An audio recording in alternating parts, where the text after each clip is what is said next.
In this video, I'm going to go over how the course is set up in Blackboard. The first screen that you will see when you get to the course in Blackboard is this one. And the very first time you start the course, you need to start with this folder. So let's start here is this page, and the start here orientation folder will give you the tasks that you need to complete as part of the orientation for the class. And this orientation describes how the course is laid out and what are the requirements and the other related information about the course. So the first task, well, of course, you begin with reading this piece of information, and then the first task is to watch the videos, orientation videos, and then you have to review and understand the syllabus. Make sure that you read the entire syllabus. Okay. And then of course you need to buy the textbook. Okay, so if you click the textbook information, then you have the page, and make sure that you verify the ISBN number and also the cover.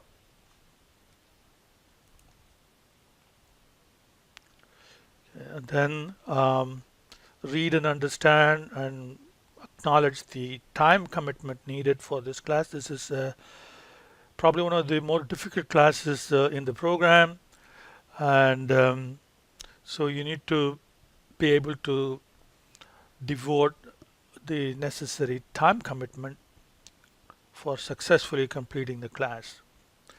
And task number 5 is to post an introduction. So if you click that link, it'll take you to the discussion forum called Cafe, and then you can create an introduction post.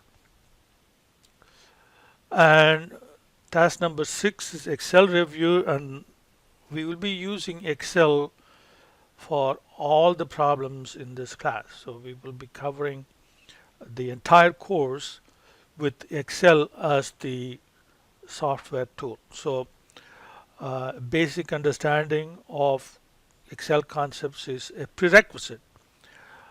I will not be covering the basic topics of Excel, and whatever specific Excel concepts that are needed for completing problems in the course, I will cover those. But things like creating formulas, absolute reference in formulas, copying formulas, entering text, entering data, formatting, printing. So these are among the basic knowledge of Excel, and that is a prerequisite. And if you want to review and brush up on your Excel skills, then I have a tutorial here.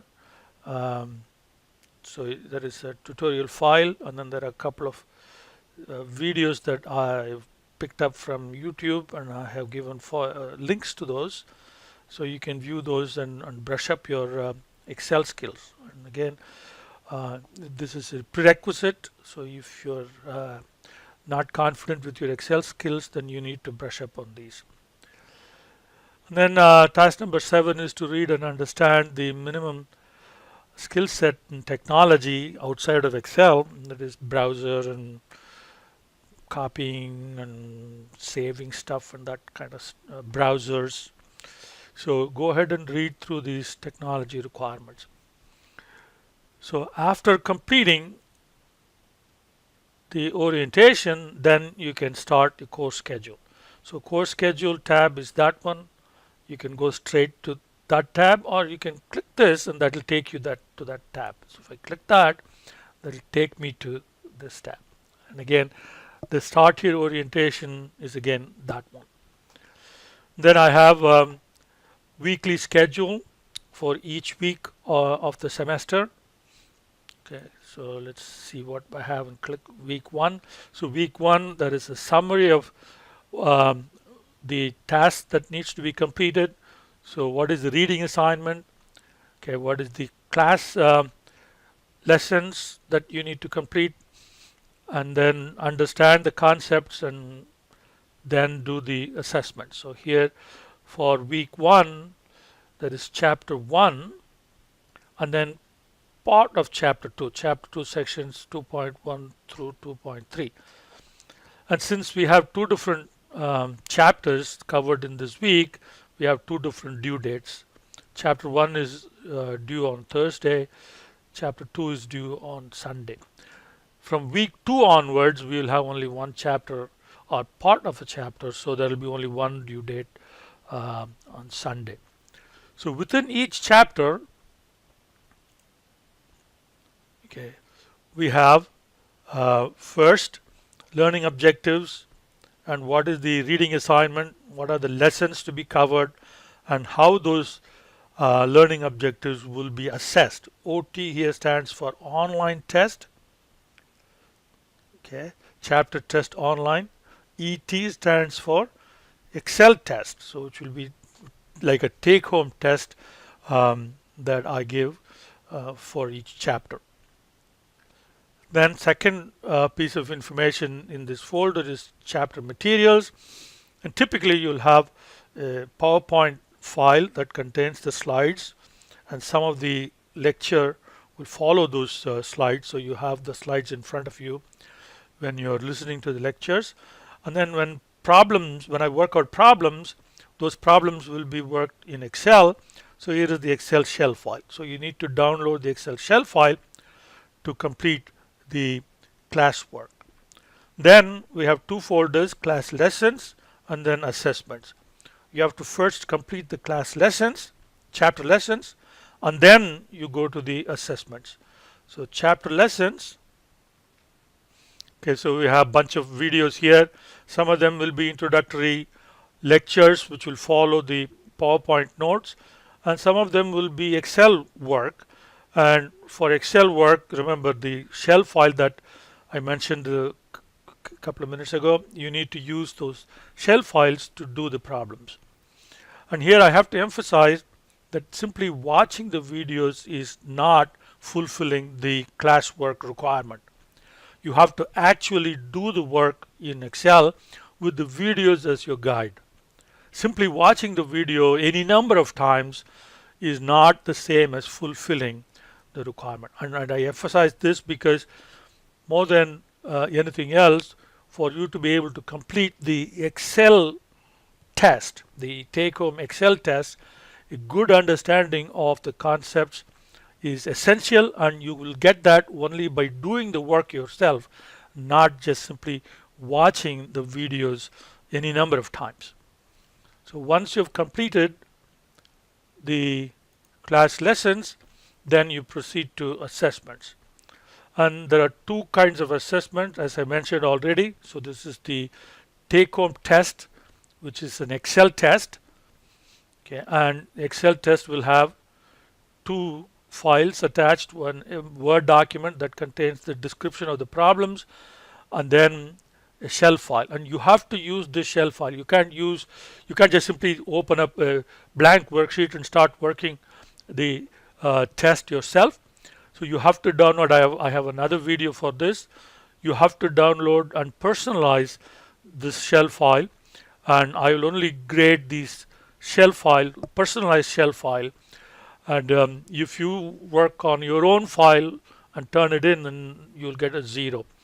And also you need to read the instructions carefully and follow the do's and don'ts and the best practices.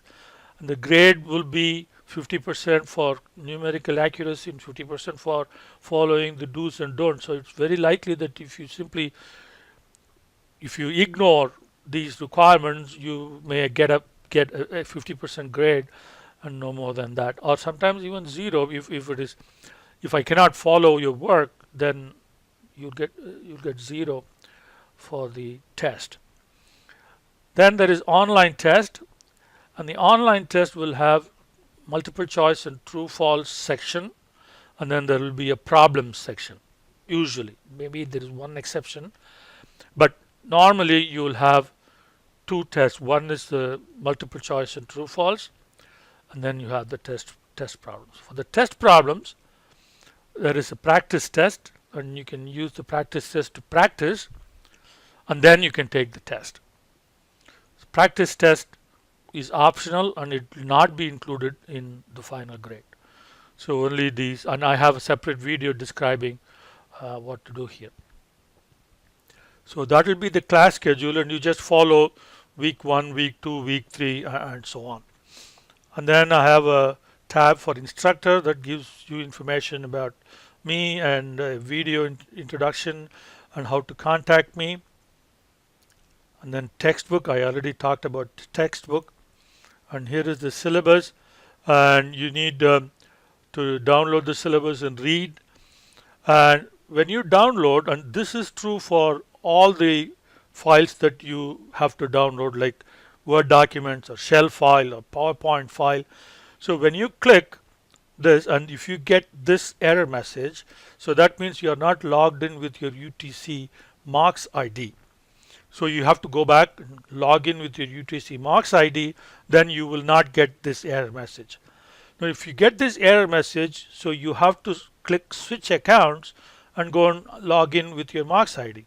Okay, don't click request access, because if you click request access, it'll send me an email that you are requesting access, and I have to give you the same instruction that I just gave. That is, log in with your Marks ID and you will have access.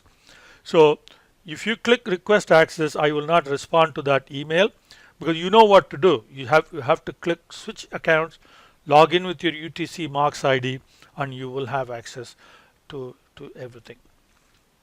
And then we have communication. This is how to communicate to me, the instructor, how to communicate with the class, and how to communicate with technology support. Read the instructions here. It's very important that when you communicate with one another, you follow the basic courtesies and etiquette and things like that. So you don't want, because it is not face-to-face communications, it's easy for people to misunderstand the communication, and what was not meant as uncivil may be taken as uncivil. So we have to be really careful and be sensitive to others' feelings when you communicate. And okay, if there are any announcements that the announcements will be posted here.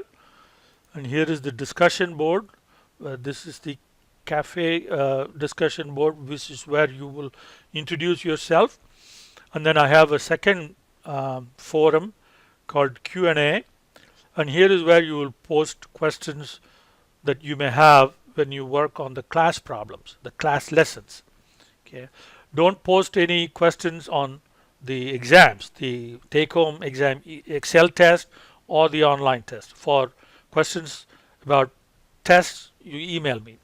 And if you have any questions on the class lessons, then you can post those here. And if you have any other questions, just feel free to contact me.